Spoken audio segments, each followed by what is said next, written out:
The night has come, it's cold and losing my control. Your light is gone, and lonely darkness fill my soul. I wish that you could save me from my isolation. It's way too complicated. Let's stop this conversation. Let's stop this conversation. We got no relation.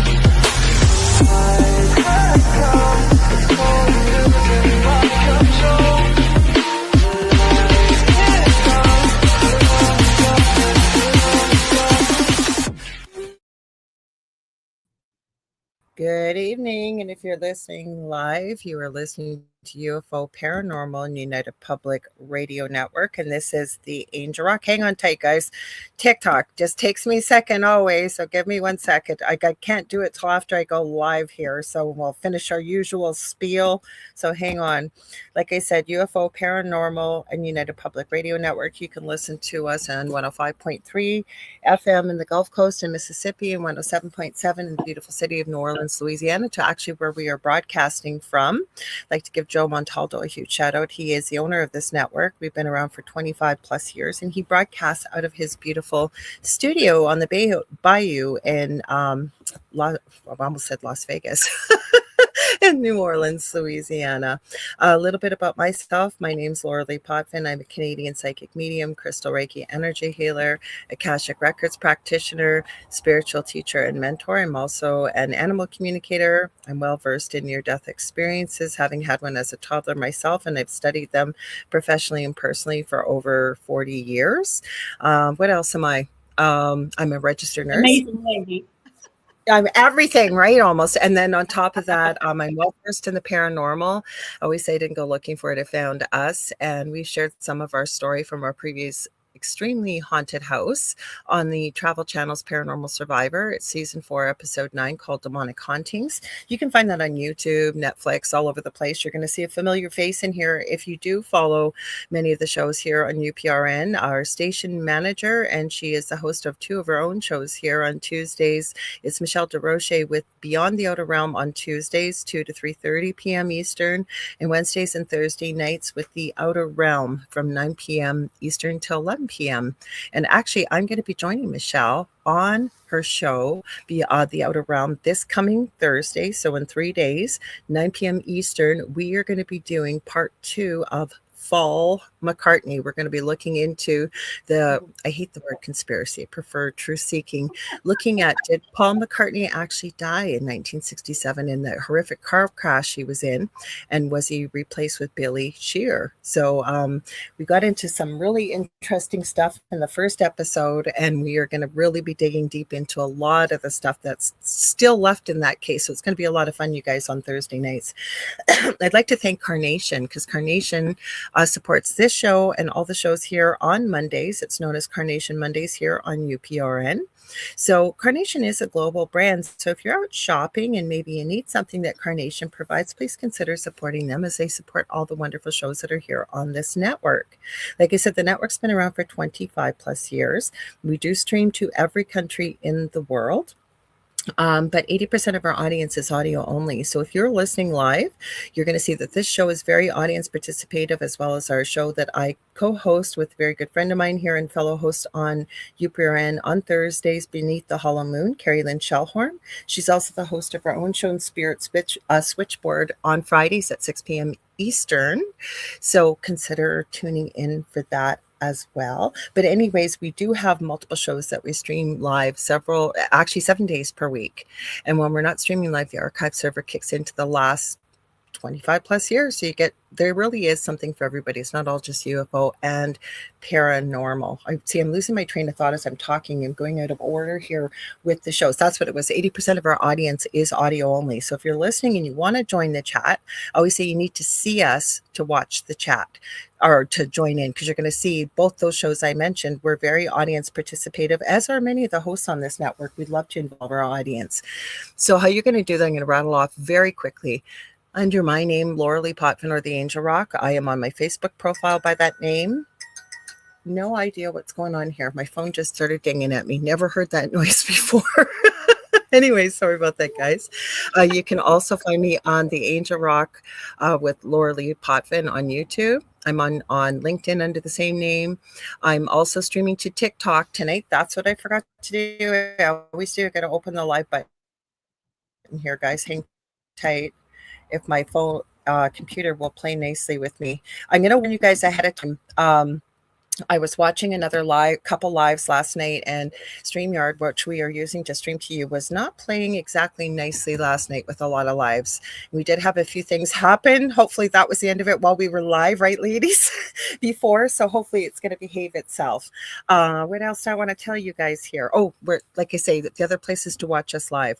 Under UFO Paranormal United Public Radio, you can go to our YouTube channel by that name, the main YouTube. We're on our Facebook profile page by that name. We are also streaming on Twitch by that name, and I am borrowing Joe Montaldo's Rumble because he has many more people than I do under Jojo Mon. We're also streaming tonight to Debbie's platform. When we get to Debbie's bio and stuff, I will get her to tell you all about it, but she's streaming to her Facebook and YouTube, so we will get to that in just a sec. Let me check my checkoff list here. I got one more thing I want to tell you about is if you guys want to watch us on TV, you can. We just got a brand new TV, and it comes with Roku. So if we were watching UPRN, we could see it on a large screen, but you can too. So how you're going to find us over there, you're going to go to Roku, and you're going to go to the channel store. You're going to look for the search button and type in UFO space P as in paranormal. There's a drop-down list, and you're looking for UFO space P, like paranormal, and United Public Radio. And that's how you can watch us on your TV. I think I remembered everything. I think I did, hopefully. Anyways, I'm going to read these two ladies. I call them my soul sisters. I have no biological sisters. These two are like sisters to me, as well as is Miss Carrie Lynn Shellhorn. But let me read their bios. The lady to the left of me, the beautiful lady, is Clarke. She's a very gifted channeler, intuitive, Akashic Records practitioner, as well as a crystal expert. I actually do call her, when I talk about her, I call her personally the Crystal Wizardress. And she is known professionally as the Crystal Architect on Instagram and Facebook, and she can be found on both those platforms under Instagram and Facebook under the Crystal Architect. The beautiful lady on the bottom, certainly not least, but is Debbie A. Anderson. She's a very gifted British clairvoyant medium, but she is Canadian. We've adopted her. now she's living in Montreal. Her hubby's been on the Angel Rock before too. Chris Leigh, he's an incredible hypnotherapist, past life and future life regressionist, and he's been on numerous times too.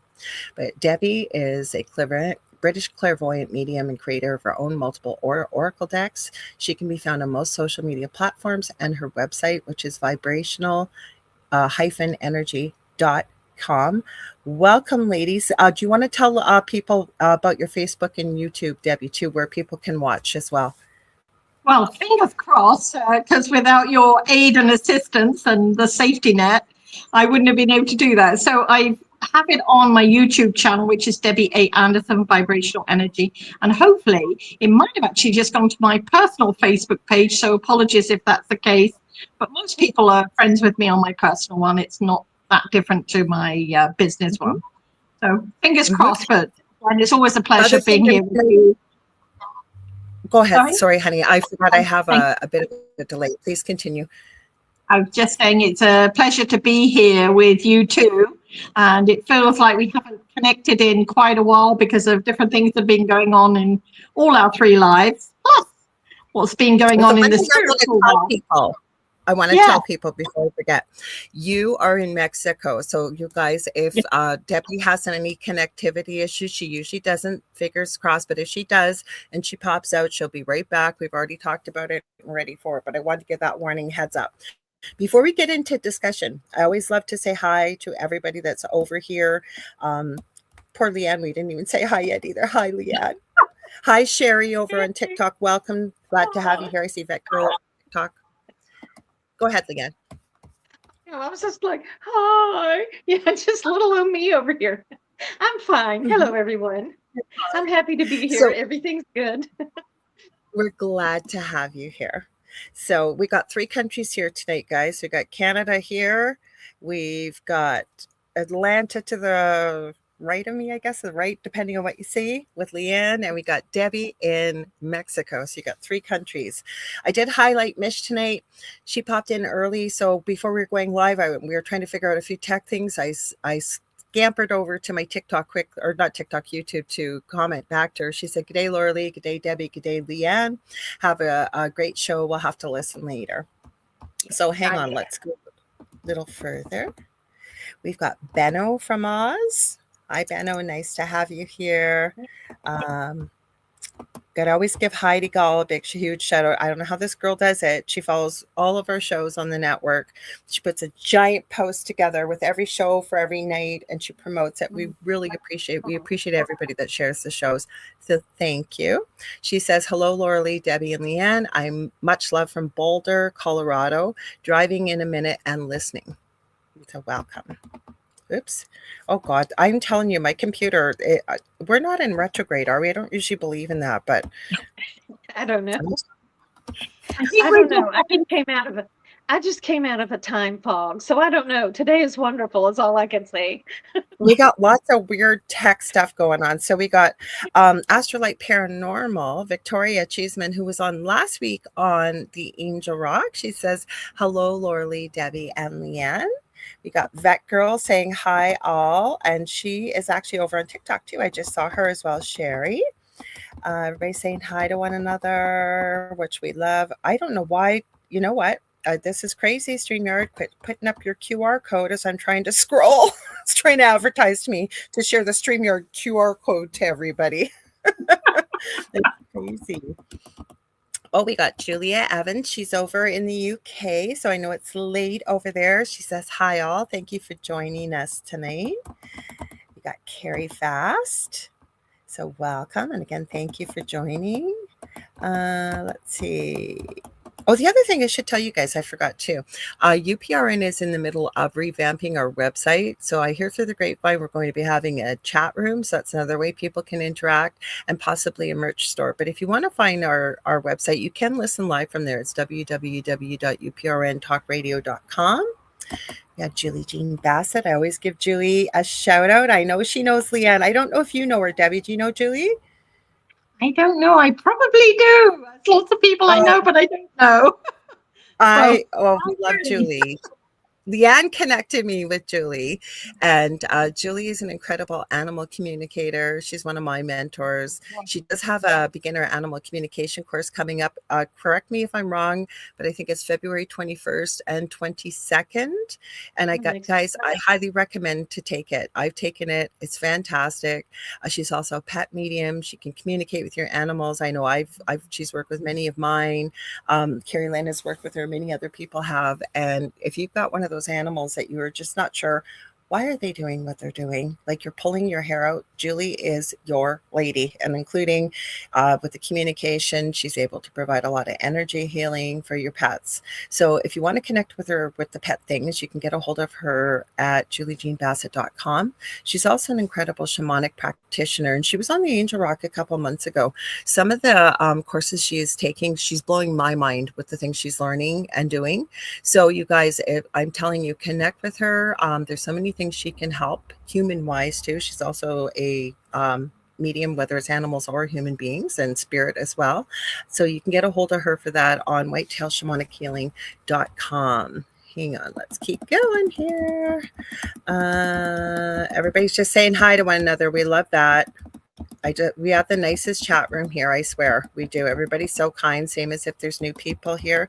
Yeah, I seen something about Kevin. Where did Kevin go? Z-Sun Dragon. I saw him in the comments. It says, I didn't see Kevin. Hang on, where did I see that? Something about Kevin. He was here. I always call him by his muggle name. There he is. I knew he was here. Z-Sun Dragon's here, so welcome. Hang on, let's go. Oh, we got Contessa Martin's here. Welcome. Thank you all for being here.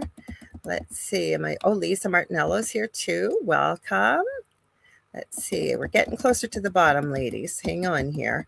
Thanks for your patience. But we got to say hi to everybody. Oh, we got somebody from New Zealand I didn't recognize. And we got Melissa. Looks like X1H2Q says hi. It's Melissa in New Zealand. Well, welcome. I know it's Tuesday morning over there. So welcome, welcome. Let's see. Am I missing anybody? Oh, we got Mort Ali here. I should highlight you. Sorry, Mort. Hang on. I usually don't because it never plays nice when I'm scrolling, but we started it, so I thought, why not continue? Yeah, so Julie's saying animal communication workshop on February 21st and 22nd from 1 to 4 p.m. Eastern Standard Time. Oh, and she's also got a animal chakra class tomorrow night. It looks like on February 17th or February 28th. Guys, that is an incredible course. I took that as well. I know chakras, as we all do, all three of us very well, but animals have an extra chakra. And there was actually, believe it or not, a vet taking that course. I was so blown away. Gave me so much hope for the future. Really, really. Hang on, we are almost at the bottom here. I think we are. Let's let me check TikTok over here. Oh, Sherry says she's just bored and scrolling. Glad I came across your live. Haven't joined one in quite some time. Well, we're glad to have you here. Yeah, there were problems on StreamYard last night, Sherry. Yes, I know there was. And thank you for sharing to your groups. We appreciate that so, so much. So thanks for your patience, ladies. So I'm going to tell people, I talk about you both on the show quite often. Like I said, these ladies are the sisters I never had. They are my soul sisters. And we connect with spirit, and without getting too deep into it, we kind of get a little bit of guidance, and whatever way we're directed, we kind of go in that direction. Sometimes we get some direction for the future, some healing with the earth and what have you. But the thing is, it's not just us. There's many people doing that. But it's kind of really pulled us into this little trio, hasn't it? I'll start with you, Leanne. What do you? Oh, 2 extra chakras. Sorry, I forgot to add that, Julie. Sorry, 2 extra chakras. Thank you. You are right. Anyways, I'll start with you, Leanne. Right? Would you add anything to that? It's a wonderful bond. It's a great friendship, and we discuss everything and anything in between. It's really fun. It's such a beautiful connection to have. It's everything I've ever wanted, honestly. We get together and we talk about like how we've been, what's going on in our lives in a personal matter, because I mean, it does affect you. It's not just like, hey, let's get together and get down to business. We actually do talk about, well, what's gone on, what's happened. We support each other, and then we also have business. So it's really just the greatest thing. It really is. It's wonderful. So it is. And what do you want to add, Debbie, to that? What do you want to add? Because you were the one that brought me in years ago, and then we kind of evolved into 3 of us. So what do you want to add to that? Well, Leanne just said it correctly, because, it has to be who we are as individuals. And who we are as individuals becomes our spiritual connection as well as our human connection. So when you put that together, it's all encompassed, which was what I was sort of saying to you today when I had my little rant. I had to have a little rant today about things that have been going on in my life, and I'm very, very blessed. Don't get me wrong, my life is extremely blessed. But sometimes when the shift hits the fan, it affects everything. And sometimes it takes us in that dive, as I call it. And, we struggle, all of us struggle, not just, as you call people muggles. Everybody struggles, regardless. I call everybody muggles. That's my favorite name for Kevin. We're all muggles. But sometimes there's this. Sorry, I'm realizing that my sunlight, I should have allowed for the sun changing direction here. That we forget that we're human first, and we have to interact with all those human things, and that really can drag us down without realizing it. So I'll leave it open to you guys to sort of add or deflect or put anything else towards that, because I think it's important that we don't forget that side of ourselves. We just got from Carrie saying, wow, she is really in light. And Kevin's adding Z Sun Dragon, the Power of 3. I saw that earlier. Thank you, Kevin. He said the Power of 3, Soul Sisters, awesome as you all are. Thank you. Oh, Debbie, I haven't seen you in forever. I was just thinking about you, actually. We got Debbie Grassberger Schmoley here. We had a few other people pop. Yeah, she says, hello, ladies. There was somebody, I've been highlighting you for someone's talking. Joanna Childs is here too. So hello. There is a question before we continue on with that. I think it's a quick one we could probably answer, probably more for Julie. But Benno is saying, I have wild magpies. Some I have fed since they were little. Should I try to pet them or not? Any thoughts on that? I have thoughts, but I thought I'd ask you ladies if you do. Well, go ahead, Leanne, because I'm sort of mulling that over in my head of where I would go with it. Go for it. Okay, my thought was, can you have them come closer, or how close do they get to you, and then maybe like on your hand, start slowly, then maybe try to pet them. I don't know how, how far you are in that endeavor of trying to pet them, but just like, will they come closer to you, or how close do they come? Yeah. So my answer would be, and I'm going to, Well, from what I've been taught. yeah. Oh, go ahead, Debbie. Go ahead. No, I'm just going to say, from my perspective, it's iguanas. And they can be several feet long, like 3 or 4 feet long, okay? And, they're not the prettiest of creatures on the planet. I always call them modern-day dinosaurs because that's what you look like. And by our dining room window, we have a lot of bamboo trees growing there. And they sometimes get onto the window ledge and try and open the screen. And I don't want an iguana in my dining room. So I do feed them lettuce and, fruits and stuff on the window ledge. Would I want to pet one? Not really. I like to see them through the glass at a distance. So with the magpies, I don't know. We've had hummingbirds come in and things like that. And if they want to be with you or on you, then they're going to do it. So, maybe sit some patience and just sit there and wait. My suggestion, Benno, we were getting a lot of animal communications. Hi, Sherry Madigan. I see you there. He says they come up close, can hand feed some of them. So I'm going to go from an animal communication perspective. And this is what I've learned from Julie and from other people and from my own practice. But what my suggestion would be, and I believe that we all can communicate with animals. I believe it's our birthright. So what I would do is sit quietly with them. You don't have to say this out loud. You can think it. And it's going to take a little while to maybe learn to trust it. But, if you can ground yourself, you can just imagine yourself hugging a tree if you want. Imagine tree roots screwing out your feet. You're just going to get kind of calm and peaceful, right? Easy breathing. And then think within your head and ask, can I pet you? Listen quietly and listen to what you hear. Don't question it. It could be yes. It could be no. If it's a yes, certainly you can put your hand out gently. Like you said, they come up close and you can hand feed them and see if one will choose to kind of step forward. That would be my advice to you, because they're obviously used to you if they will let you hand feed them, but they may not appreciate you petting them. So see what you hear. If you hear a no, respect it. If you hear a yes, move very slowly, very calmly. I would personally, what I'm feeling is extending the hand, like I said, moving maybe a little closer, and then just sit still with it. Relax, breathe, and see what happens. You may pick up other things that the bird may send you as well. They maybe want to talk to you about something else. It may say, no, not right now, but maybe another time. And again, it's hard to trust that inner voice, right? Because we've never been taught to trust that inner voice, but we all have it. And we pick up a lot of things from animals that we don't realize that we do. And Benno's adding, yep. And so that's the answer, I guess, to your question. Kevin's saying, if grown, then go with your instincts. Yes, if the animals are grown. So is there anything else you ladies want to touch? We've got something about a pet rabbit here too. Magpies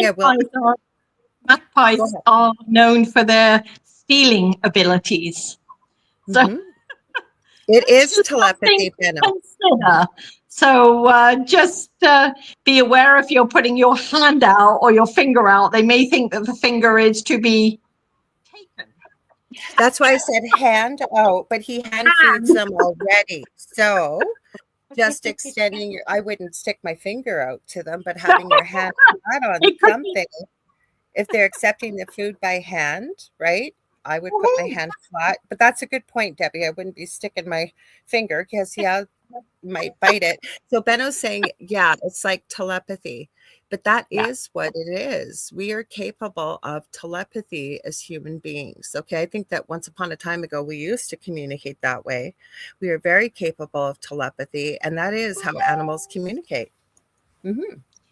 I don't know So, what this spiritual connection is with magpies, so maybe look that up, the person that was asking about magpies, yeah. because it might be more of a spiritual connection. Yes.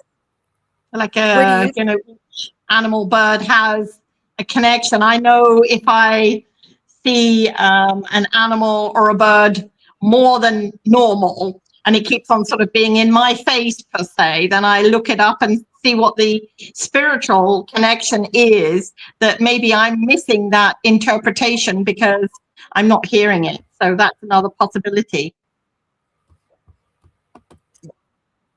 Mm-hmm.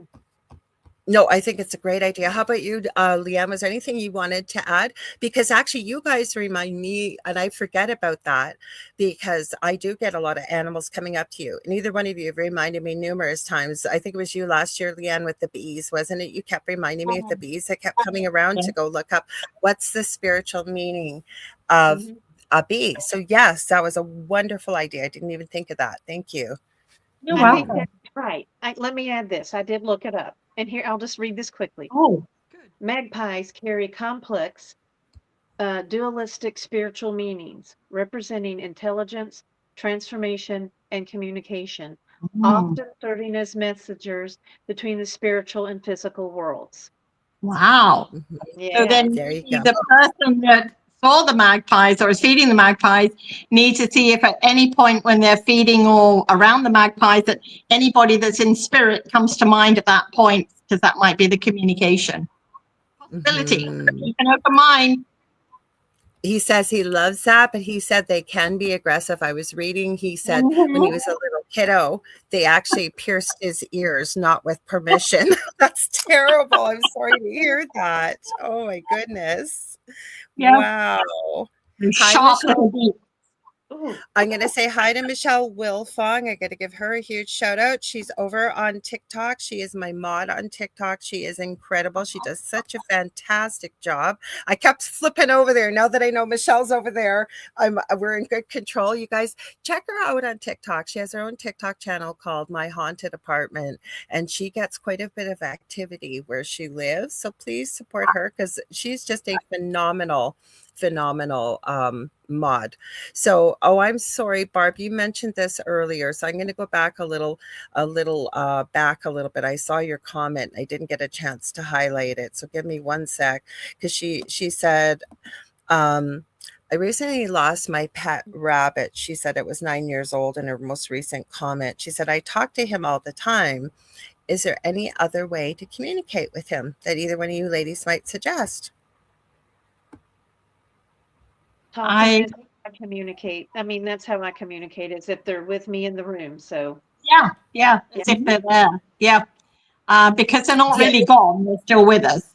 So, agree. The other thing, go ahead, Debbie. I've got a bit of a delay. Please continue. No, I just said I agree with Leanne because they never really leave us.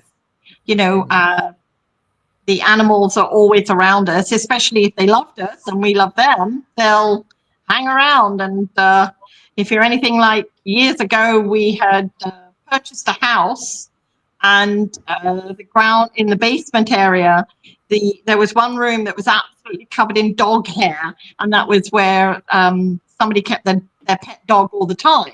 So we cleaned it out, took the carpets out, put new flooring in and everything, and then like a week later there were like balls of hair. There was no way those balls of hair could get there. So I'm like, okay, I'm now going to sit and find out what this animal wants me to do, because I'm allergic to pet hair.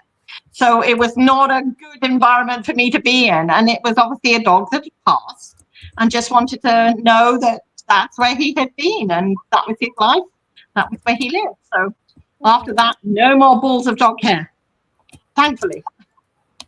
What I was going to add too is, and I have caught many, same thing, not same situation. That was a really incredible, Debbie.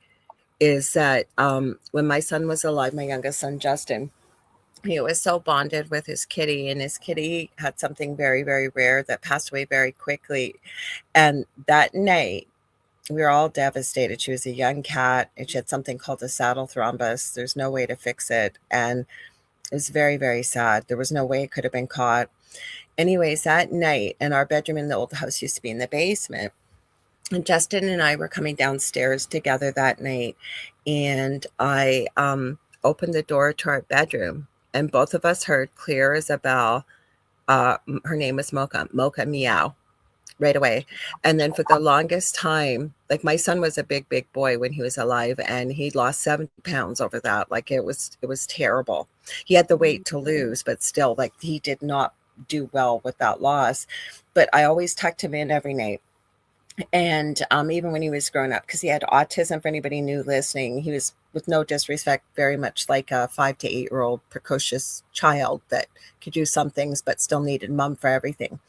Anyways, when I tucked him in every night, because Mocha used to sleep with him, I swear, and if he was still alive, he'd tell you the same thing, where Mocha used to sleep, we'd get him all, comfy in his bed, and you'd feel kind of a plop, and then you'd see a bit of an indent on the bed. And Mocha was there for a long, long, long time.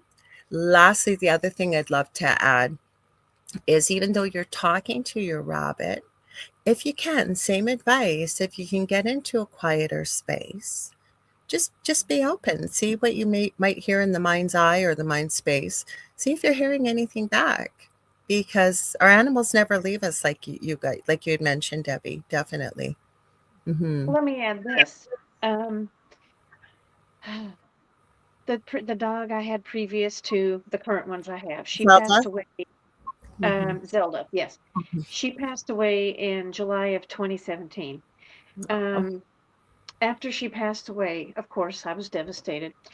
And I did one of, like, it was like how to connect with like your animal spirit guide, because I had this very strong feeling even when she was alive. She was my animal spirit guide. It was the strangest feeling. Anyway, so when she was gone, I knew that she would be there for me. Well, I did one of these connect with your animal spirit guide meditations I found on YouTube, and I was sitting in the floor with my back against the couch. I could feel her come up to me. She stumbled over my legs. I had my legs stretched out in front of me. She stumbled over my legs and she came right up to me. I mean, it was amazing. So maybe you try one of those if that's something that it was powerful. I mean, like I just now remembered it as Lorilei was speaking, and it was very powerful and beautiful. So maybe think about that. Julie's adding. Sorry, I have quite a delay, so forgive me, ladies. Anybody listening, I know the ladies know, but just in case, you guys, it seems like there's a pause, so forgive me. So Julie added, absolutely, the animals in our lives are always around. And then she said, yes, they're often our guides. Now, Barb added, she said, sorry, I got to go back here. Thank you so much, ladies. And then Victoria said, my beloved kitty passed away last summer. She is now part of my spirit team. I connect with, sorry, I got to look over here. I don't have my glasses on, guys. Forgive me. She said, you just got to get this just in the right space, guys. Forgive me. Sorry. Said, I connect with her in meditation daily. I always called her my soulmate. Victoria, that's beautiful. And thank you for sharing that. But Debbie Grassberger Schmoley, how could I forget this? Speaking of this, what's going on here, I have to say it. Because Debbie says, we definitely have seen them after they pass. And how could I forget this? So years ago, when I was in my old house, and I was talking to Debbie on video, and she was in her bedroom, and I said to her, Debbie, did you used to have a cat that laid on the pillow next to you? And she said, oh, yeah, that was my cat, Boo, and very sadly, I think you said she, if I'm not mistaken. LOL. Debbie's going, she's going, you couldn't forget. You'll know why in a minute. She goes, yeah, that was my cat, Boo, very sadly. I think it was a she. Please forgive me if I get it wrong, Debbie. But she said they passed away about a year ago. I said, I swear to God to you, Debbie, I am sitting here watching on our live video this see-through cat. The cat just looked at you when you said the name. I'm getting goosebumps as I'm telling you guys. The tail was flicking, and she's going, take a picture, take a picture, take a picture. So I took a picture, and it came up in a memory, I think last year, didn't it, Debbie? You sent it to me because I had it on old devices. I couldn't find it. I've talked about it numerous times. And she noticed her other cat was behind the other cat. Wow. Yeah. Mm-hmm. I And love I didn't. It was crazy, crazy, crazy, crazy. So hang on, I just want to unstar that. So, but that's the same way with all of our loved ones, right, guys? Like our loved ones. Mm-hmm. Yeah. Oh, yeah. Oh, Yeah, Bob, they come back around. Mm-hmm. I remember many years ago doing a private group, and this lady had recently got married, and I said to her, but he was in the photos. It was actually the husband who had died. The wife was getting remarried many years later, and she wasn't quite sure how he would feel about it. And it was the daughter that was asking. And I said, he was in the photograph. And she said, no, he wasn't. I said, he stood in the photographs. I said, usually if you see a little green splotch or something like that on the photos. So she went through all the photos again because she said, no, I don't think so. And he said, well, he said he was, and you'll see him. He came back and he was in 3 photos. And you could almost, it was like a shadow in one and a greeny colored splotchy thing in another. And she said, I said, that was his way of saying he's happy for you. Like your dead husband comes back to your marriage to your new husband as a way of saying, I'm really happy for you. So, but we have those questions. We get those questions, don't we? That, you know, and I know we've all used these terms with people that we work with, but we're here to have a human experience, right? Like we go on forever. But the way I've explained it is we've agreed to accept the role. Like I've agreed to play the role of Lorilei, you as Leanne, you as Debbie.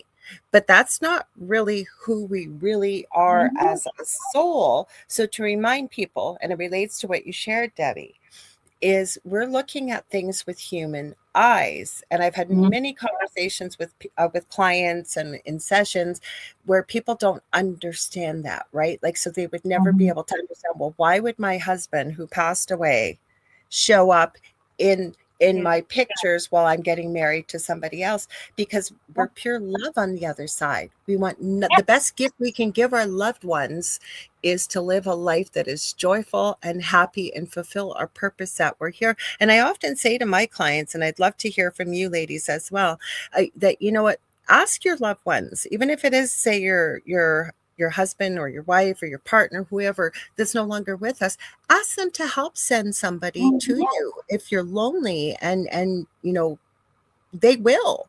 So I'm going to ask Leanne first, then I'll ask Debbie. Leanne, go ahead. What's your thoughts? I wanted to add on to what one of Julie's comments was, which was she's already had one of her pets come back to her 2 times now. And that's exactly with the dog that I was talking about that had passed away. I think she's reincarnated and she's with me now, and my current dog. And I mean, I could sense it, and it was around the dates that the one passed away. And then it was when I went to the animal shelter to find a rescue dog, she looked just like the dog I had previously. It was the day after my previous dog had passed away. It was the day that place opened, and that was the day of her birth date. And I'm like, okay, this is the same dog, same spirit. This is the same spirit. And and it was, and as a matter of fact, like, so the last dog, her name was Zelda, and as a nickname, I called her Zelda Pooh Bear. So that's why she's named that. Yes. And so it was like, I love it. the current dog, her name is Pooh Bear. It's just Pooh Pooh Bear. Bear. I love her. Yeah, so there you are. Anyway, okay, go ahead. So Kevin is saying, loving chat and panel stories of past pets. Julie Yeah. just said, awesome, Leanne. But I want to ask you then, Debbie, what are your thoughts? Because you do a lot of mediumship, and obviously we all do. We do this kind of stuff. But have you found the same thing from the other side when it has to do with partners? And I've experienced, like, I call upon my dad, who passed the spirit quite a few years ago, when I'm in what I call a conundrum. And usually the conundrum is shaking the fist up to spirit. Help me with this. I need your direction. Usually I don't go with ease and grace. It's usually kicking and screaming, because by that time I've tried all the other ways and I'm like, what the sparkle.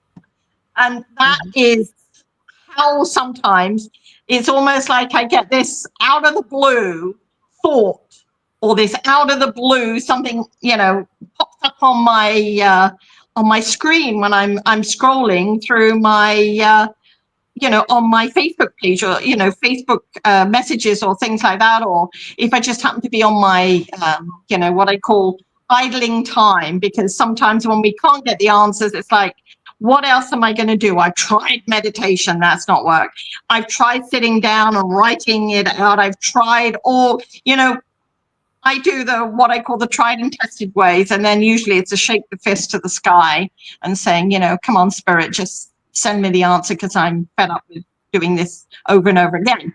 So usually at that point when I get it, it's almost like, well, it took you long enough to ask us, kind of thing. And I'm like, but I've been asking. And I think that is where we all go wrong. We haven't directly asked them, I need help with this. We sometimes put it up as a, one of those avant-garde, out there kind of things, and hope that somebody's going to catch that little feather that's floating in the wind and help us. Sometimes we've got to be very direct. And that, for me, is how, especially late. Oh, go ahead, Leanne. And I was going to say, and it almost sounds like a lot of times we ask as the last thing, when it should be, why don't you just ask first and not put yourself through all that mess? I do it too, but it's funny. It's like, yeah, that's how that goes. Just ask at the beginning. That would be so much easier. Well, I will tell you though, since my son passed away, like with remote viewing, I've had joined a team. I'm no longer with it at the moment, but I will join another one, or even start doing some of this work on my own, but with remote viewing. And we were finding lost and missing children. Always called Justin, or I call him Jesse. I've called Justin in to help me, or, they're went through a pretty rough time before Christmas till just in the last couple of weeks, things are starting to get a bit better. I can't tell you how many times I've talked to him or my team. Like when I get in the car, first thing I say always is, angels, please be with me in the car. Please protect me as well as all the cars around me. I hear an ambulance or a fire engine or police car, I always put it out there, please, Spirit, if you can, send angels and guides to be with whomever is in distress and need of this. But we do forget to ask, and that's the thing, right? I truly believe each and every one of us is able to connect intuitively in some way. We're not all the same. None of us are the same, but we have to remember to ask and to give permission, right? I am open to receiving the help, but we're not. I think part of the problem is we've never been taught this since infancy, that this is an option, right? So it's trying to go sort of log through the humanness, and then all of a sudden realizing, oh, I have that connection to the other side. I can ask. What do you think?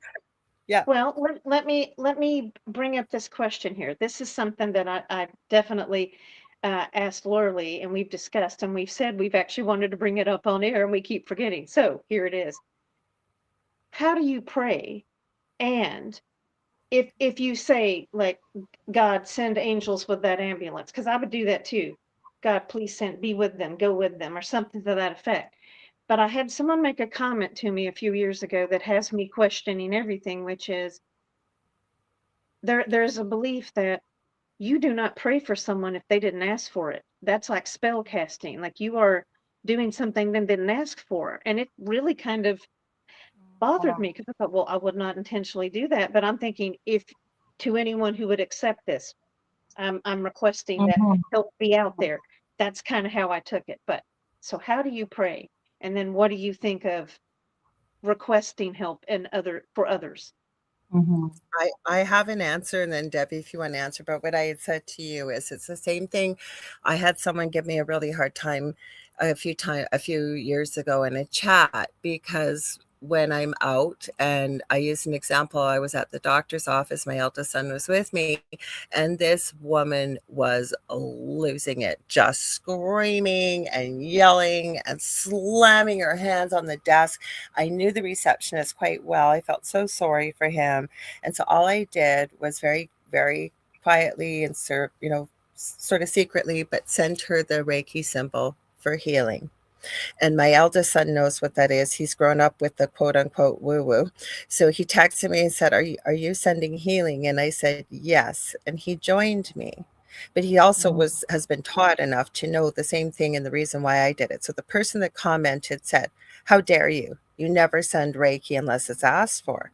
But I think it's in the way that we phrase it. So I sent it with the intention, if her higher self was open to accepting it, please accept. If not, send it on its way into the ethers of the universe, and somebody else's higher self will find it that needs it and is open to receiving it.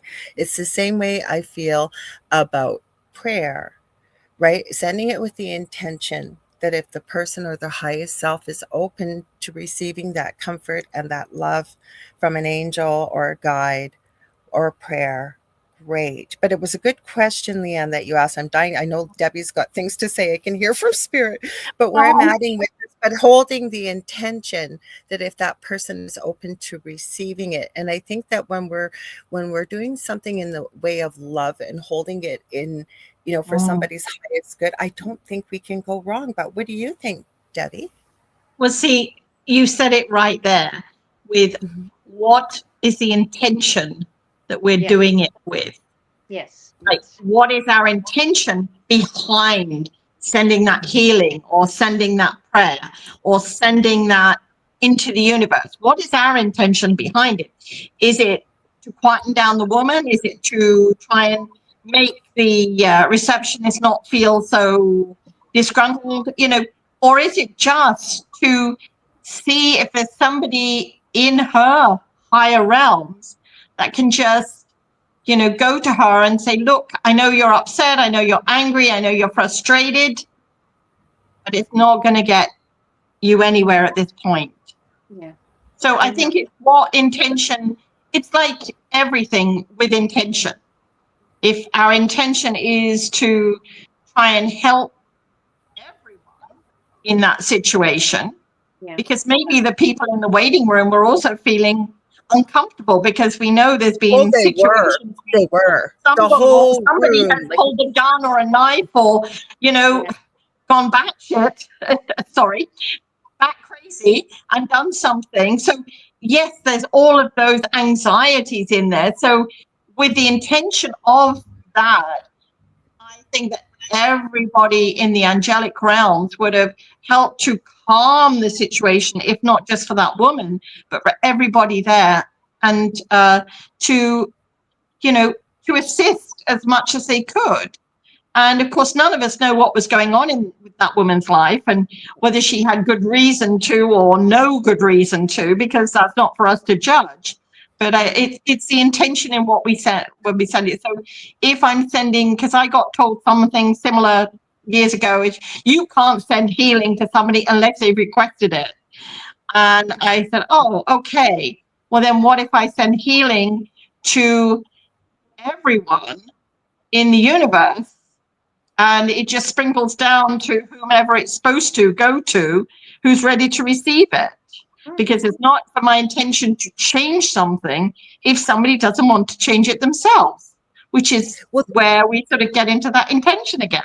No, but the thing is, okay, it must have been she heard, whether it was herself or her higher self, open to it. It was like watching a balloon deflate. I Yeah. swear to you, it was like she was like at a 10 out of 10. And I really felt so sorry for the receptionist, like I said. So it was meant, you could tell the whole room was tense and scared and worried. It was in a small room. And it was almost like somebody had just taken the most gentle of a little poke to poke the balloon, and the balloon deflated. She calmed down. The energy in the room went down. But it was a really good question that you brought up, Leanne, because there's three of us here, and I bet there's more in the chat. I see you, Michelle. Welcome. She said she just popped in, sending healing, and she said everyone love to you all. So thank you. Janet Brimson's here. I'm going to read your comment in just a minute. Oh, We all know hi, her. Janet. She said, I send universal healing regularly, like Debbie was saying. Yes, and we do. And I think it's with the intention. But we have all run into this scenario. And I'm sure other people do too. But I always say, like when I'm teaching and mentoring with people too, I do not think you can go wrong if in the way that you phrased it and the intention behind it, and you are coming from a place of love and holding it for the space for it coming from, somebody's highest good.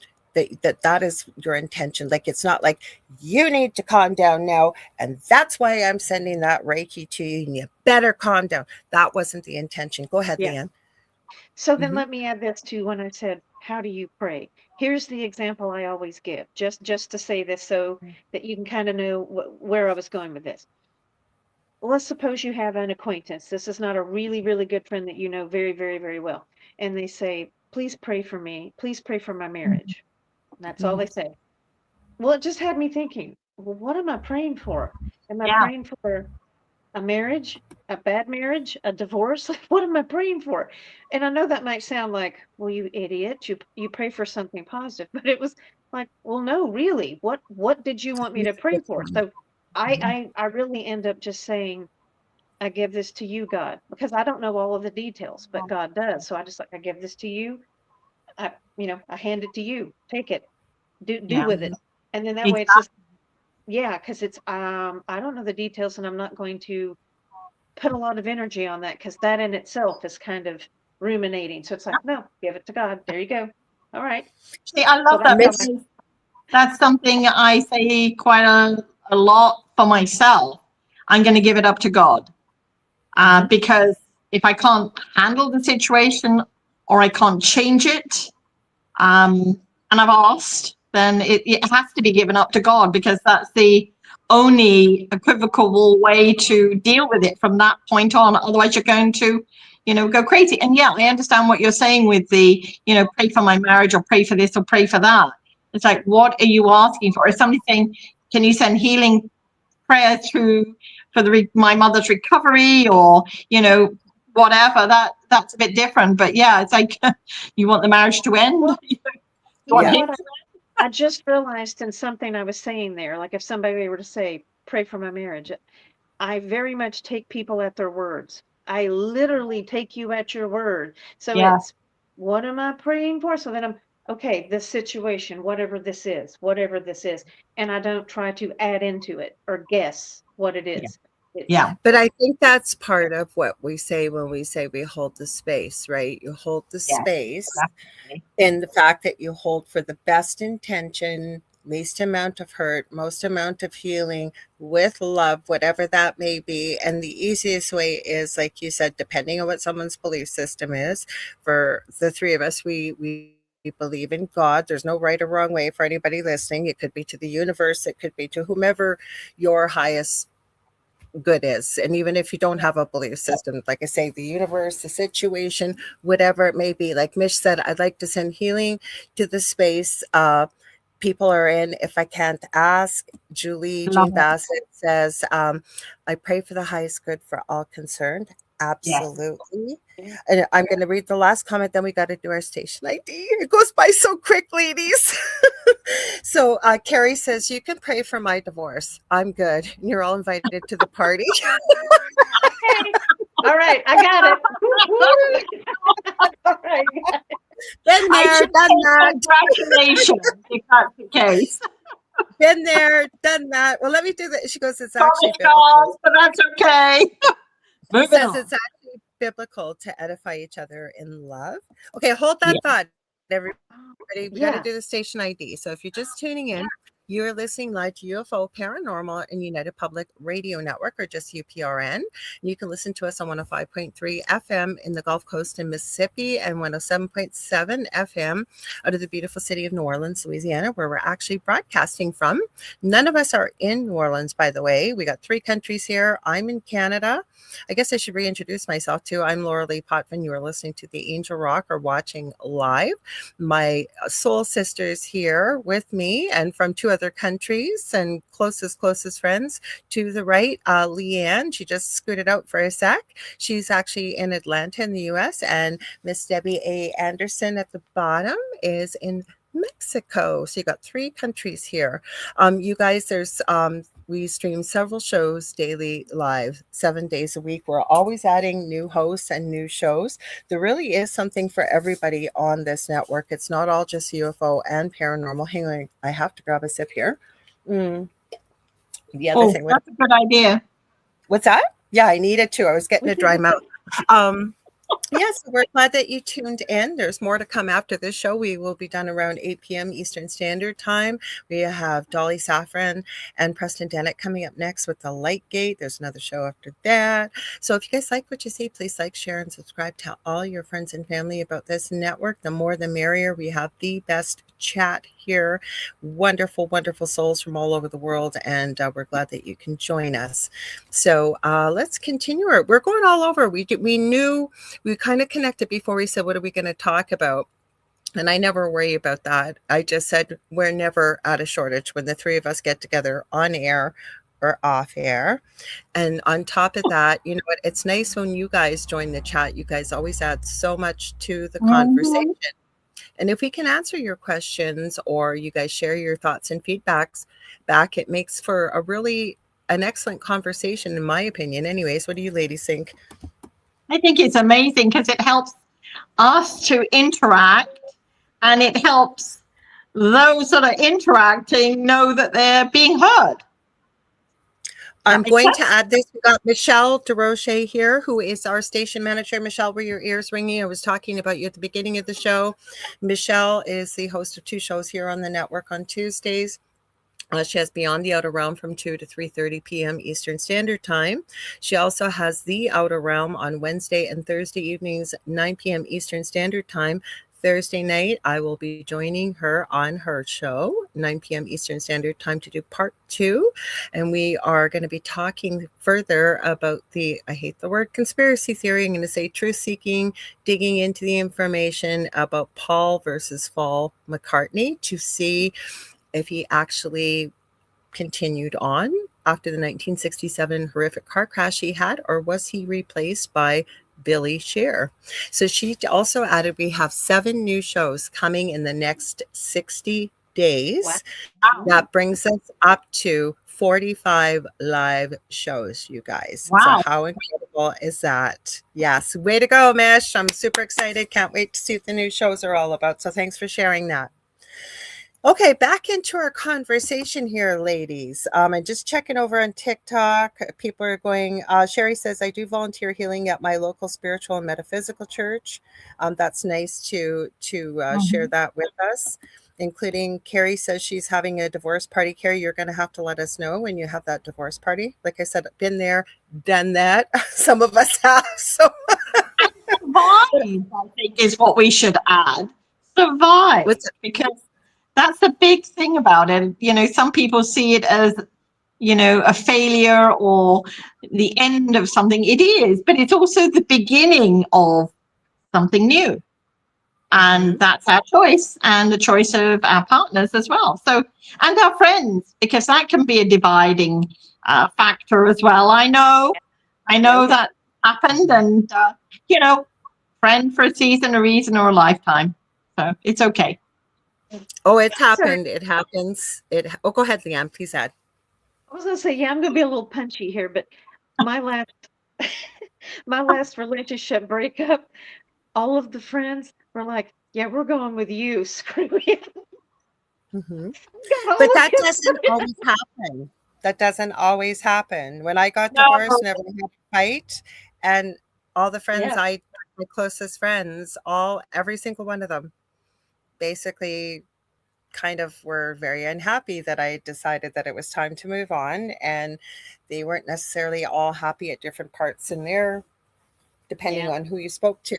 Anyways, they all kind of went their own way. And that happens, right? So you don't just, lose the relationship. You also Yeah. can lose like part of your social life and what. Well, But I think it was really important what you were talking about, Debbie, that, Well, and again, we work with clients and have sessions like this.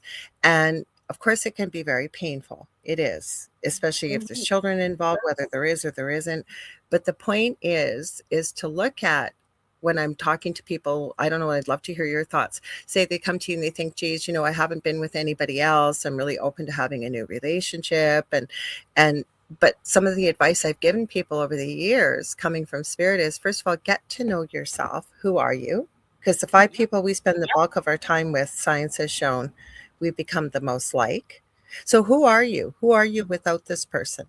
What have you yeah. always wanted to do, but maybe never taken the time to do it for yourself? Well, Yeah. Take also, the Go ahead, Leanne. What were you going to add before I continue? I will say this, like, I don't think people spend enough time by themselves, period. But people do Yeah. not spend enough time by themselves in between relationships. They Yeah. move I on agree. too quickly, and you don't know, what am I? Who am I? What do I want? What happened? How did I change? Like, yeah, Mhm. how did I get to this point? And now you're going to go into a new world, really. I mean, to me, it's a new world. It's a lot of friction. It's at first you would call it a failure, but a lot of times when you get over that hump, it ends up being a very big victory for you. You will find out when you can Mhm. get over it. Otherwise, yeah, it's horrible. It's it's Mhm. horrible to lose a great relationship, whether it's a friendship or a love interest. It's horrible Mhm. losing a relationship. Absolutely. So, And I think the thing that we've got to remember is don't get back onto the same treadmill with the same things reoccurring. And that's the Mhm. hardest part. It's the yes, hardest part because it's almost like, I always say to people, first of all, when you're going through a relationship, should I stay, should I go kind of thing, write down all Mhm. the things that you like about that person and all the I things was you don't just going like to about say them. that. I was saving it. So go ahead, preach, sister. And it almost has to be the same with a new interest. You know, when I met Chris, I had some very specific questions I had to ask before I even wanted to get involved with him. And, he was quite surprised because at that point, it wasn't really going to, I didn't know if it was going to turn into a love relationship or what it was, but I asked, like, some specific questions. And, for me, it's like, am I going to waste my time, which it isn't, or am I going to go through this just only to find out this was the wrong thing? So, as you say, Leanne, you've got to get to know yourself truly, because were you who you were in the relationship, or were you who that person wanted you to be Yes. in the relationship? Mhm. And Mhm. that's the biggest part yeah, of it, yeah. and what did you get from that relationship, which was the takeaway? Yes, I was just going to say this after you were finished. That's part of what, and Contessa's adding, and you're absolutely right. Julie's saying exactly. Debbie Grassberger Schmoley said that I took a year and a half to be by myself and figure out who Yeah, I was. yeah. And like I say again, Contessa says it's all part of a journey here. It is. Absolutely. But the other thing I suggest to people is to look at, especially if the relationship ends badly, to look at, you fell in love with that person. What was it Mhm. about that person that made you fall in love? So we Yeah. look at that, right? Was that a plus or a minus? We know sometimes that I can only speak from a female perspective, but we go through that bad boy phase where we fall in love with the bad guy. No, but what was it about him that you loved? Or they, I'll say they, not him, they. Right. And then, like you said, Debbie, looking at the end of the relationship, what did you learn? Not just negative, like we can all be No, in a pretty negative space, but also the good things. What did yeah. you learn? What did you love about that? And then once you get to know who you are, what do you want? What do you want in a partner? Like, what do you want to And I tell people, be specific, not so specific so you cut out 99% of the population, but be quite specific, because we tend to forget that even though you're in a partnership, it's okay. It can't just be give, give, give, right? Sometimes it's got to be give and take, and look at all the things like, how do you want to be treated? What did you not like about that relationship so that you maybe don't manifest that in the future? There's many, many different things. Go ahead, Leanne. All right, let me speak to the list. I did make a list. I started a list. It was like 2.5 pages long. And Mhm. before my now husband, before we got married, I showed him that list. I said, I want you to see this. This is what I've written down. And And he's still married you. I love it. and I'm still You married to didn't him. run? No, he did not run. He did not run. But there was like one point on that list that he didn't fit. Only one that I can remember Wow. that for the longest time was like kind of one of my, something I thought it's not a need, it's a want. And I'm like, no, and it's fine. And it's totally fine. But I think that's a good exercise to make the list, if nothing else, for yourself. Like, what does that mean when you see what you're writing down, what you're thinking about? Like, what are the important things to you? Yeah. And no matter what it is, it's important to you. Now, the other thing I would say is this: if there's a bit of a age difference, or if you think there's a bit of an age difference, don't look at it as age. It Yeah. is life stage. Are you in the same life stage? And this is how I say it. If you're 40, would you date a 20-year-old right now? God, no. I'm like, exactly. Now, would you date somebody who's 30? Maybe. 32? Maybe. 35? My Maybe. Okay. partner's younger. 5 years younger. Just as in, do you want someone who's just out of college, starting their life? And no, that's not where I'm at. I'm middle-aged in my career, doing my thing. Okay, you want somebody to meet that energy and that life stage, not having to be somebody's almost parent. But you know, there's things to consider. Obviously, So after also considering the person's character and all that other stuff, but other things, other factors to weigh in. Janet says So, you can't be ageist if they are cute. I always say, if you're in a relationship, if you're single, fine. But if you're in a relationship, there's nothing wrong with going out for yeah. appetizers, meaning using your eyes and appreciating beauty where beauty is, or handsomeness, or cute, or whatever. But come home for dinner. No, Julie adds, not to mention other characteristics that the next partner would not be a narcissist, but would be kind, trustworthy, etc. Otherwise, you might get the same thing as the Yeah. last time. That is true. But I think there's an important comment here. Carrie Fast is going, oh my God, this is all good. I'm glad that you're finding that helpful. And there probably are people out there that are hearing this at will. So thank you for sharing that, Carrie, because Contessa says this, it's all part of our journey here. And Exactly. it is. Yeah. And And do you want to add to that? was Yeah. something that I will add here. And, for all the things that did not go right in my first marriage, I have to look at all the things that did go right. If I hadn't met my husband when I did, had not had our son when I did, I would not have been able to have children. Me too. So maybe that was the reason I met him, fell in love with him, and found all those characteristics of that bad boy, whoever he was, great. But then as the marriage went on, it took me a while to realize this wasn't where I needed to be any longer. It took me nearly 16, 17, 18 years to realize that. I'm a slow learner, okay? I'm a very slow learner, but that's okay. How about we turn that around? Should we turn that around? I know you got something to add too, Leanne. How about we turn that around? And I choose to look at it is that when I love someone and I care about them, and it is a fault maybe, but I don't give up on them. I know that when I walk away from something, if I have to walk away, I have done everything humanly possible on my part without trying to change somebody else, that I've done everything I possibly could, and it's time to go. Because But I'm so I am thankful for loyal. that. I am so thankful for that relationship. And I am so thankful that my husband came into my life at that time, because we wouldn't have the son. I couldn't have any more children. I kept on having miscarriages, and then they found fibroids, and it sort of became, how did my son manifest in my uterus to start with if the fibroids were as big as they were? I had to have a hysterectomy.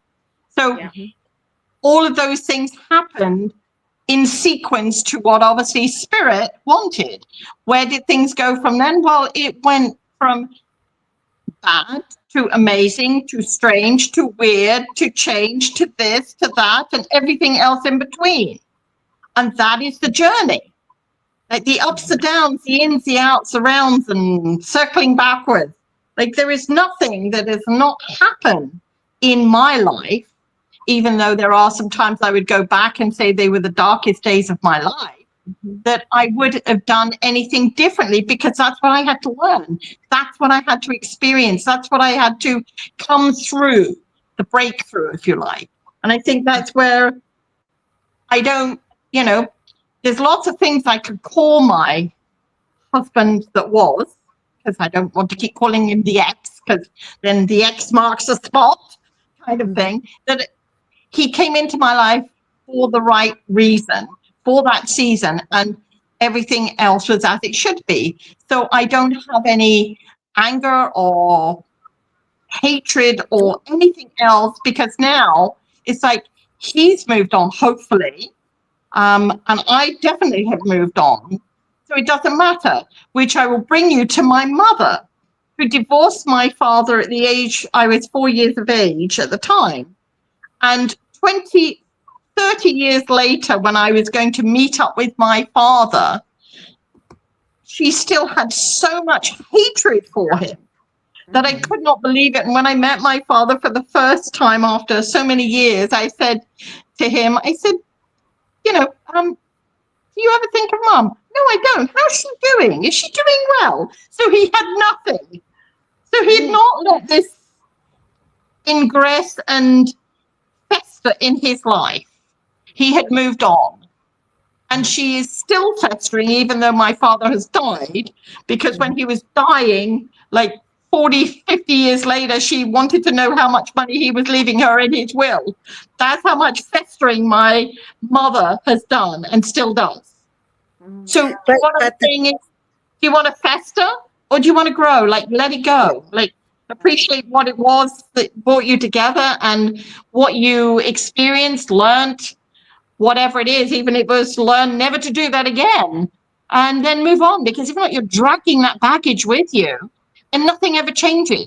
Because whatever relationship you get into, you're going to have the other relationship dragging with you. And that's going to be the knife that you cut in where you're just like him or you're just like her. But the thing is, Debbie, is too, that when we carry, like, I think you made the point that's important, is your father hadn't thought he'd truly moved on. But when we carry that negativity and that hatred and the anger, I mean, it can affect you physically, emotionally, spiritually, mentally. Could go on and on and on, and then you live your life and you've wasted it on something like there's this saying, don't let say it's an enemy or someone that's hurt you live rent free in your mind, because you're not living rent free in their head.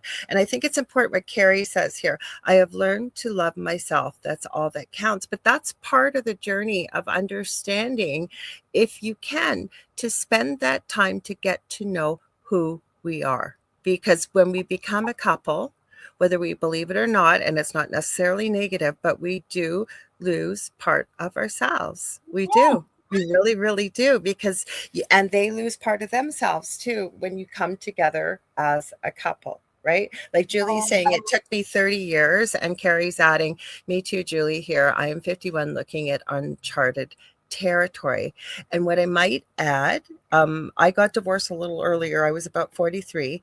But what I might add is, how about looking at it, even though it's scary, it might feel scary. How about a new exciting adventure, a new turn in the road? This is you. You get to make these decisions. The things maybe you've always wanted to do. or explore or travel or courses, anything you want, you get to make those decisions on your own, right? You don't have to worry. You don't have to ask somebody else. Even if I know finances change when you go through that type of thing too, but you can get pretty creative. And again, that's where spirit steps in. That's where we work in partnership. We ask for that help. We forget to ask for that help. We talked about earlier, but we ask for that help and we be open to the possibilities. I have also learned that just because I ask for it doesn't mean it's going to happen or happen in my timing, as well as I have to be open to, and I remind myself this, if it hasn't happened, there's a reason why it didn't happen.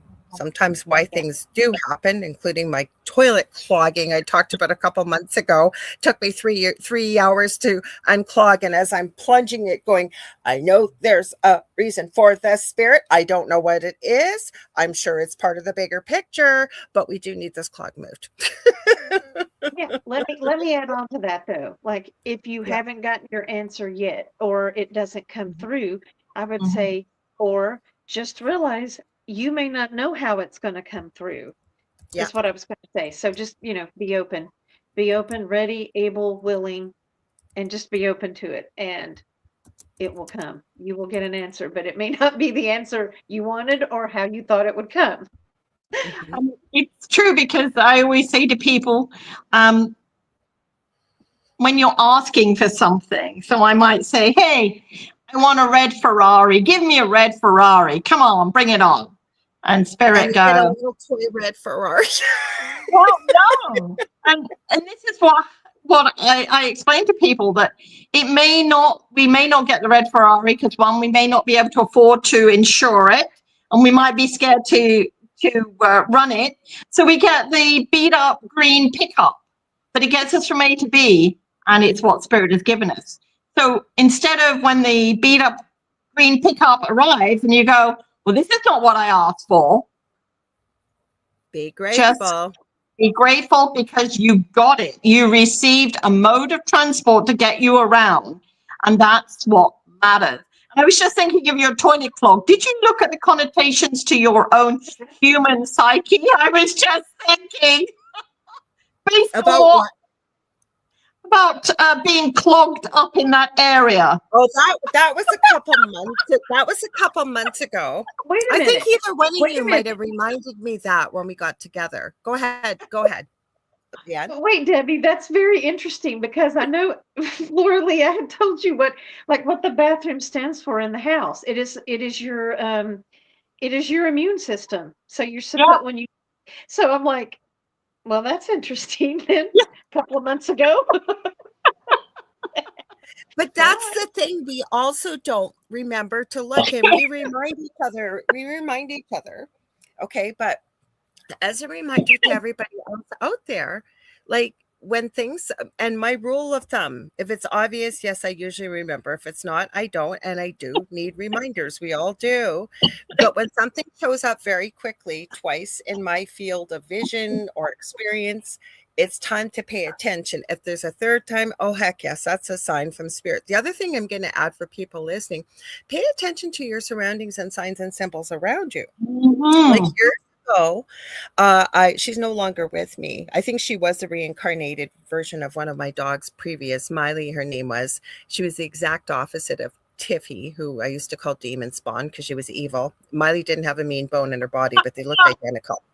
But when she was a puppy, she had a potty accident and she TT'd, we'll say, on the carpet.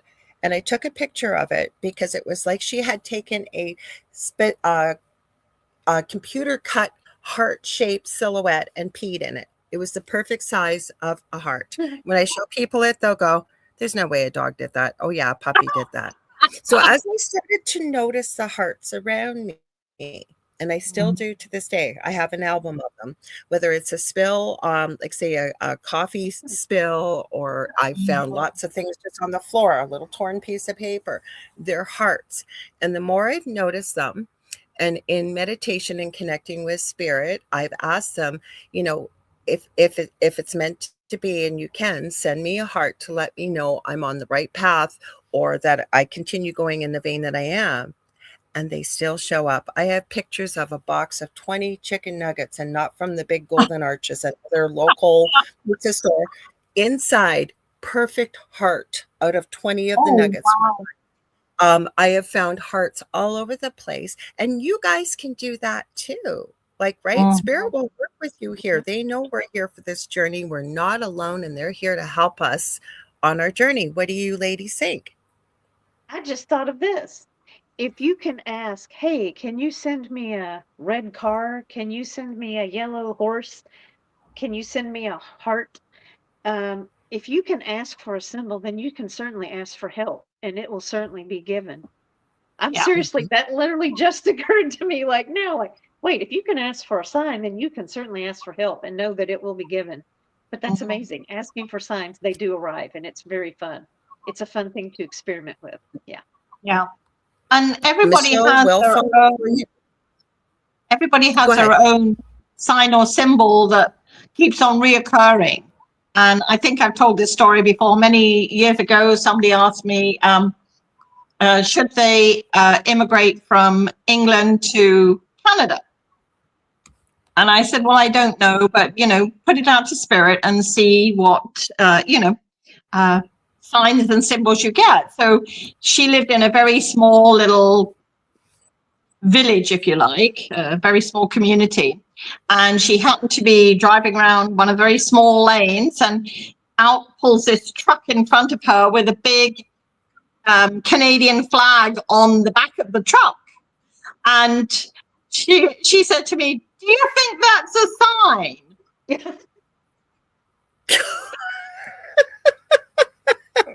You're in England and there's a truck that pulls out in front of you on a little country lane with a big Canadian flag on the back. What do you think? Well, I don't know. And he went on and went on and went on. She kept getting these little. In the end, I said to her, you know what? I think you don't want to immigrate to Canada. And that's where you have to sit down and discuss this with your husband because of the job he's been offered. And they never did. But she then many years later regretted doing that. And I said, but you were given the signs and symbols. It was your decision not to follow them. And this is where we have to remember we have the final say. And if we decide that that's not the right route for us, here's the thing. If we're meant to do it, Spirit will lay it before us at another point in time. Maybe not in the same way, but they will lay it before us. And I always say, you turn it down a second time, you'll be very lucky if it comes up a third. But I don't know. Maybe it can be proven wrong. I wanted to add, Michelle Wilfong shared on TikTok. She goes, yes, been there. I've received answers. They weren't the ones I was looking for, but I did get the clarity I was seeking.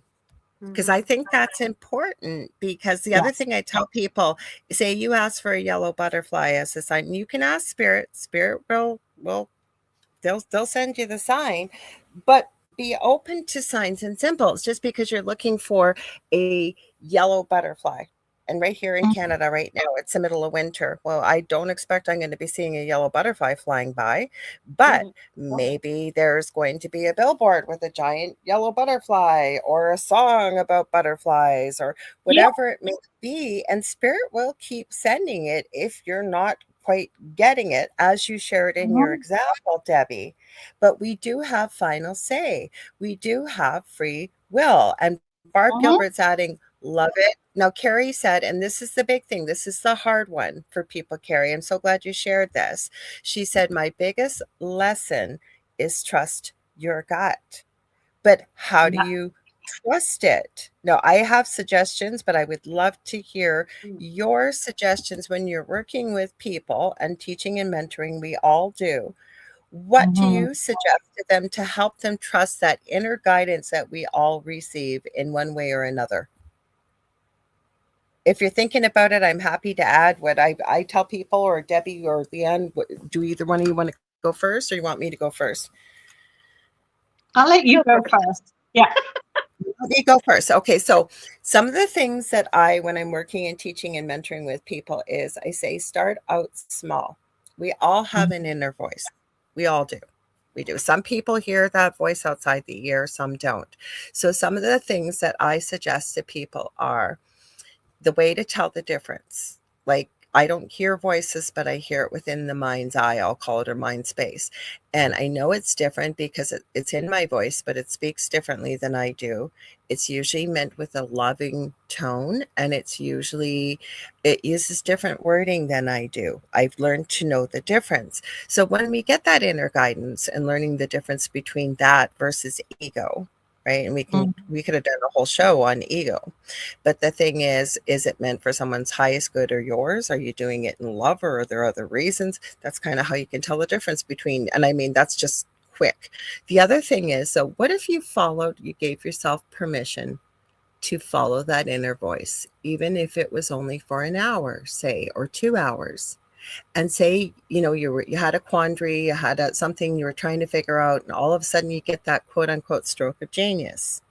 What if you decided to follow it? And I'm not saying something crazy like jumping off, bungee jumping off of a high mountain or something. I'm thinking start small and you follow it, and it turns out exactly the way you expected it would, or it's a positive thing.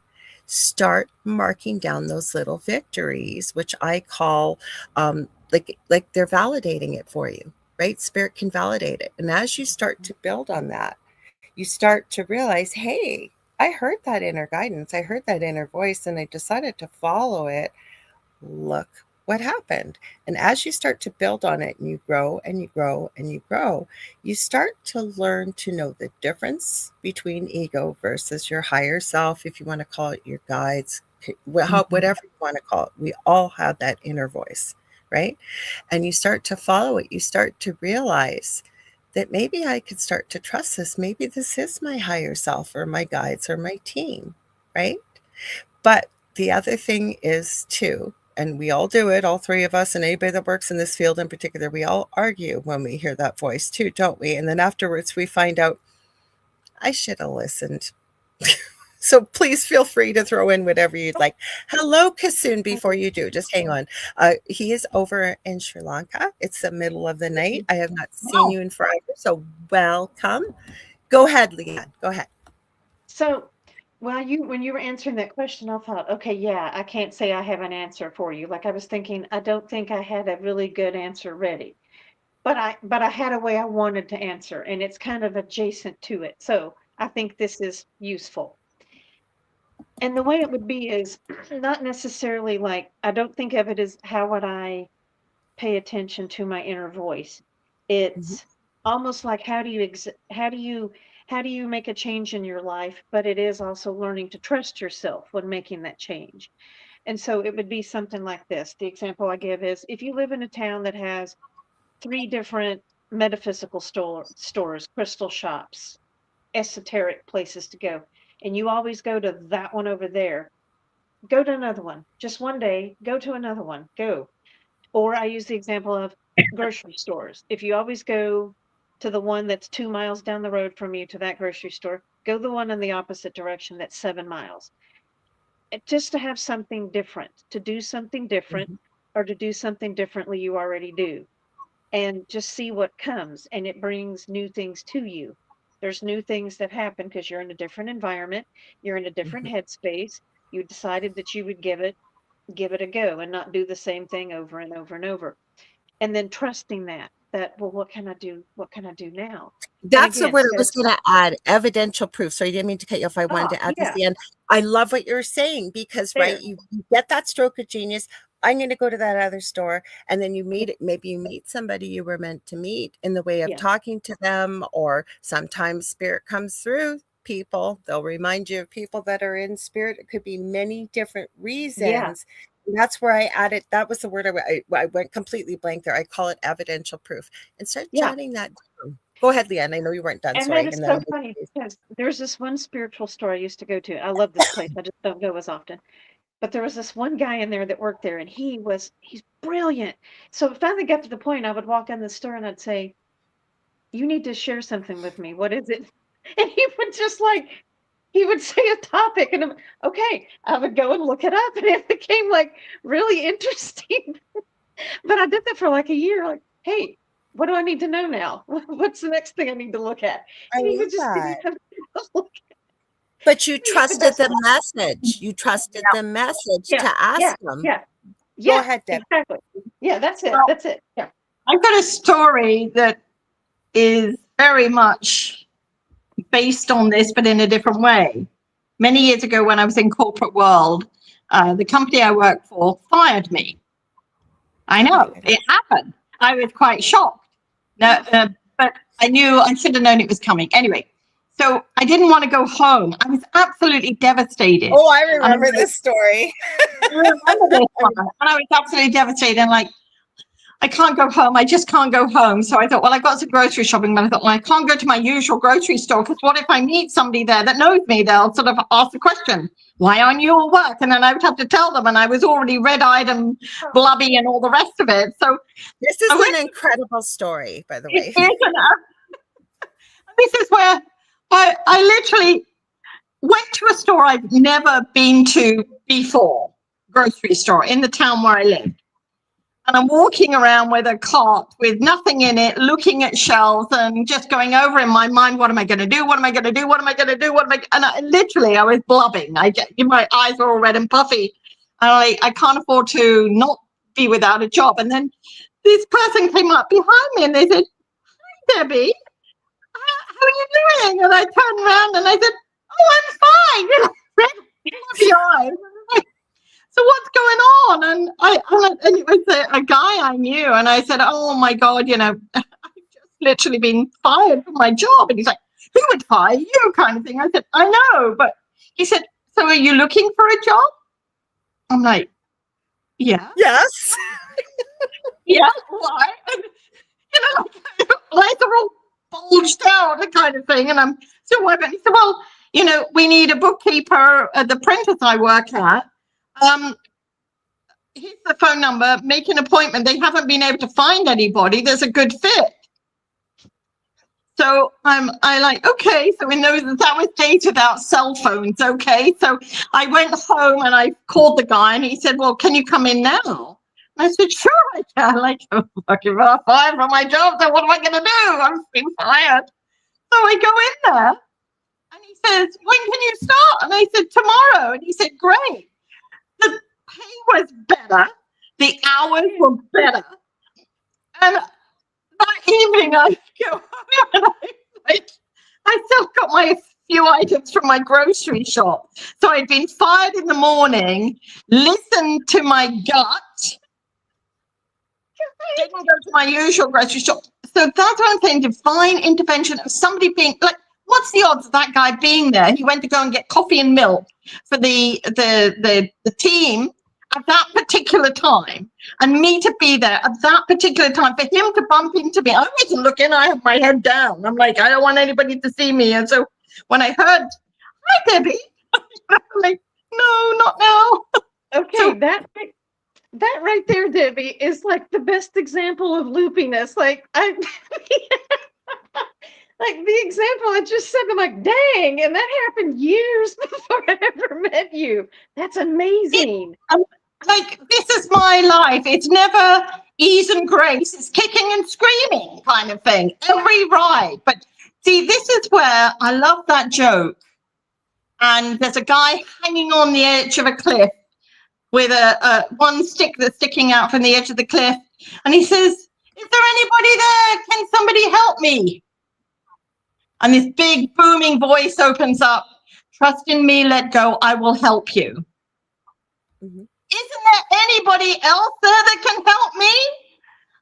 This is where we sometimes don't take what is the divine intervention as being what we're supposed to do, then, anything else. So I love that. But yeah, it actually happened, and it was incredible. But then that's the stories.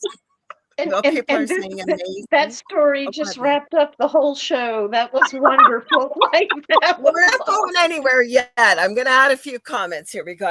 Amazing from Barb. Carrie saying, now that's an awesome interview. Not like do you see yourself in 5 years, like corporate questions. But there was a couple of comments I starred because when we're learning to try, and I hope that people find this helpful because like I said, I believe everybody has intuitive gifts, whether you want to call it trusting your gut or what you want. Yeah. But even being, from 3 different people and there's many people in the chat that have also added suggestions like these. Like Barb, for example, Barb Gilbert says, a friend's mother who passed away that I was very close to sends me her last name. It was Hobbs, not so common at all. So I gather from that she's seeing it in various different places. This is an important one too, to pay attention to your body when we are connecting too, because Janet is adding, working with others, I get the hairs on the back of my neck and up over my scalp all go creepy. I know other people that will say whenever, say, my lip tingles, I know someone's lying to me, or there could be many other things. It's not all going to happen the same as it happens for everybody else. And I know there are times, like, again, I'm going to go back to the remote viewing. Doing it at will was a new skill for me. So I would remind myself to check in with every physical sense as well. What do I hear? What do I see? What do I smell? What do I feel? And check in with your body, because you will get those kind of signs as well. What do you ladies think? You definitely have to use trust. Trust is always there. It's the case of, even if I don't trust myself, like you were saying, Lorilei, it comes from the heart center or from the solar plexus, some people say, not from the head. The head is telling me, I can't do this, you're not good enough, and all those kind of things. And that's ego. Yeah, that's the ego rolling around, telling us the things that we're going, oh, and then our heart just goes, calm, let it happen, trust. And it's the head going, well, what do you have to trust in? And it's going like a 20 clicks to the minute. But Spirit told me many, many, many years ago when I was going through a really rough patch in my life, you have to trust in us. We will never lead you wrong, and we always take care of you. Now, somebody said, well, then why haven't you ever won the lottery? Because that wasn't what I was supposed to do, or I'm not supposed to do, but they have taken care of me. And yes, sometimes that trust element is like, okay, I'm ready. Whenever you want to send it, I'm ready. That kind of thing. And we've all done that, but we have to trust in that and go, okay, maybe this is where I need to be at this moment. And maybe this is where I need to understand why I'm here and what I'm going to learn from this, and then be ready to jump when it comes, because, Spirit haven't led me wrong ever. Even when I personally felt that was a wrong move. Like when I left England to go to Canada, somebody actually said to me, so Canada is your home. And my reply was, it is for now. And I'm like, what the? And 27, 28 years later, I'm in Mexico. So it was for now, but now in my head was next week, next year, 5 years. And it was nearly 30 years later. And who knows? I don't ask that question now.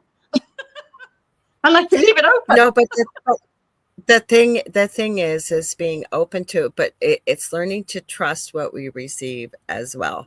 Right. Yeah. And you guys on the show have heard me say many, many, many, many times, I believe very small children and animals can see spirit, can connect with spirit. Well, guess what?